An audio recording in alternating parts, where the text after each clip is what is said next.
Hey everybody, I'm back for another video review, and this time we are looking at the G.I. Joe Rise of Cobra Destro. Now, Destro, in my opinion, is a very nice figure indeed. Has a ton of detail on him, comes with a ton of weapons, and when I got this guy out of the package, I was absolutely thrilled to bits with him. He's a very, very cool figure. I highly recommend you get this figure, and he's just a brilliant looking figure. I love the way the jacket looks on him. The head sculpt is absolutely perfect apart from the eyes, and yeah, the only two nitpicks I have are the eyes themselves, with him constantly looking up. And if I just show you here, you can see the pupils from a distance, but when you actually look at the eyes, his eyes are kind of like up near his eyebrows.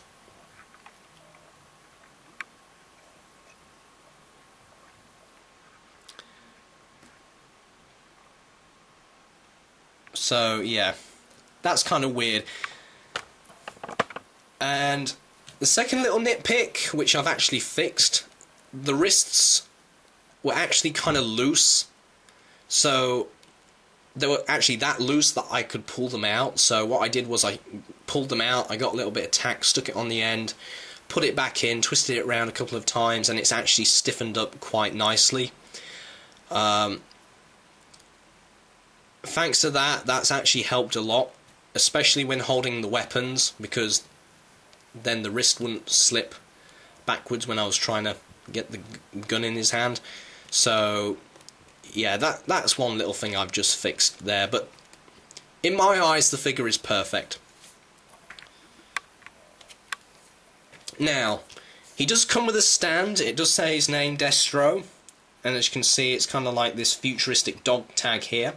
It's got the Cobra logo on the bottom, and I guess this would be like a holographic dog tag, where you would kind of like hold it out and like a little holographic projection of the character would actually show up. So I guess that's kind of how that would work, but that's just a wild guess. Now, he does come with some weapons, the big one being this one, which is a very, very big missile launcher. Let's just give you a better comparisons with Revenge of the Fallen Skids. As you can see, with the missile in, it's actually a bit longer, and Skids is a tiny bit shorter. But with the missile out, you know, it's around about that sort of size. But the missile is red with a bit of yellow at the tip in order to give it like that fire blast look to it, and the cannon is painted in grey and red. Got the little red button here, press it and of course shoots out. Got two handles over here as well. Now, Destro can actually hold the cannon, but it's kind of ridiculous when he actually, you know, when you actually look at it. Like, he can hold it like that, but yeah, it's kind of weird when he's trying to hold it in both hands, which he can't really do that successfully. So really what I'm planning to do with this cannon is get two Neo Vipers and then have them both hold the cannon together, which would it would actually make more sense actually doing that than having him hold the cannon on his own, because this cannon is just way, way oversized. And I like the cannons. You know, some people have a massive box of these things because they're just not bothered with them. I like them. They're not really the figure-friendly type of weapon, but you know, it's good to have something to shoot down a figure. Now, he does come with a pistol here, a little laser pistol. Let's zoom in here. and you can see there it's just painted in black, and that can actually fit in the holster here, like so. Don't push it all the way in, otherwise you're not going to get it out again. I know someone who's done that, and believe me, it's a pain to get out if you get it stuck. So the pistol goes in there.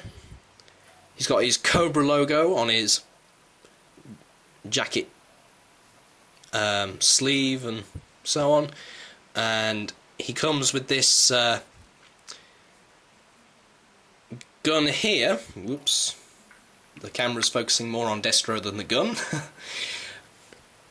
And I've actually held together this weapon with a rubber band here because, you know, the weapon does split apart into two separate pieces, and sometimes when Destro's holding it, it can sometimes fall apart, especially when he's trying to hold it in both hands.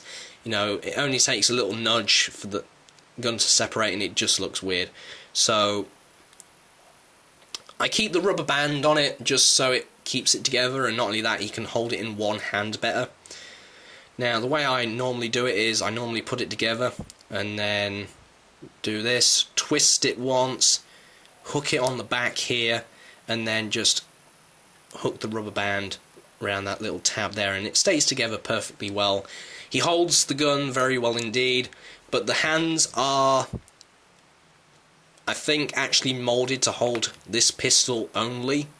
You know, you can kind of tell when you get this figure that the hands were specifically designed to hold this one pistol and not most of the others, and it doesn't really help with the hands being a rubbery plastic, which is kind of annoying.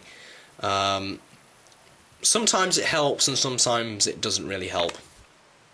And he does come with this gun, which cannot really fit in the hand that very well because this piece here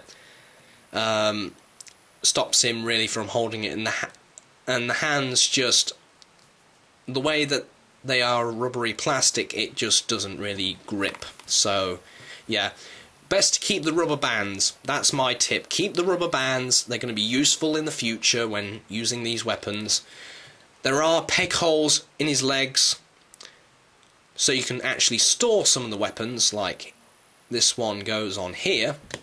You know, they can go on both, but, you know, and then, you know, you got the holster here. You can split this gun into two pieces, and then you can stick a piece on there. You know, but, you know, he is a very, very nice figure, and I highly do recommend him. He does have posability, and I'll just zoom out the camera a little bit, and I'll take him off here and remove his weapons for a second. The head can move left to right. The collar does hinder the head articulation a little bit, but I'm not really bothered about that. The arms can move in and out from the body. They can rotate 360 degrees, bend at the elbow, rotate at the elbow, rotate at the wrist, which I've tightened up. The chest area can move up, back and forth. You know, it can rotate. The legs can move in and out a bit. You know, it's kind of hindered by the jacket, of course, you know, and back and forth and bend at the knee at 2 points, and then you got the foot that can pivot back and forth and rotate 360 degrees. So overall, he has nice posability. The jacket does hinder it a little, but I'm not truly bothered about that. Now, the peg holes for this figure are kind of in the centre of his foot. Now, normally with G.I. Joes, you would normally have it a bit more towards his heel, or more towards the end of the foot here, like with Sergeant Thunderblast here, where it's actually more towards the toe than this one, which is more towards the centre. So it can be a little bit annoying to find the peg holes for a start, but once you've found them, he actually looks really good on the stand. and he actually stays well on his stand. Like, you can do all these nice poses with him. Get his gun in his hand here for a second.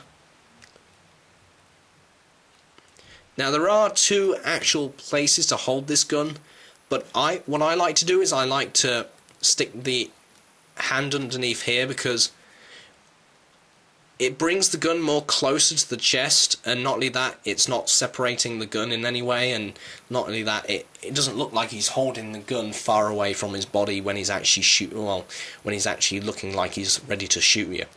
But he does have a ton of posability, and he really does look like he can actually do some damage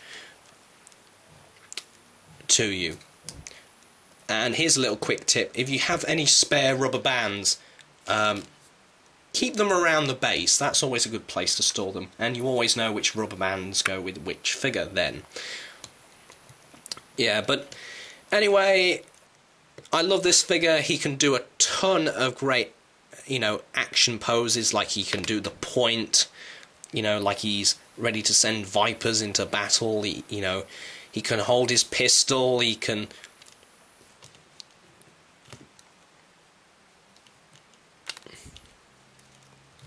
He's just absolutely unbelievable. He is a really good figure.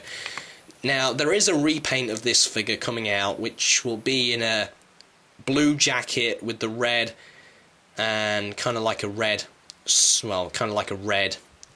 shirt underneath. Now, that's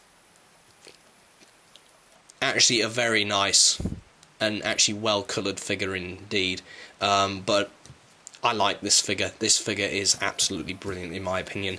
The grey actually doesn't really detract much from the head. I was actually kind of expecting that when I first got it, but it doesn't really detract from the head. The grey, you can kind of see it in some perspectives dulling out the head, but it doesn't dull it out that much that you don't think that it's metal. So anyway, that's it for this review. I have more video reviews coming up. And anyway, this is the end of the video review, and I will see you guys later.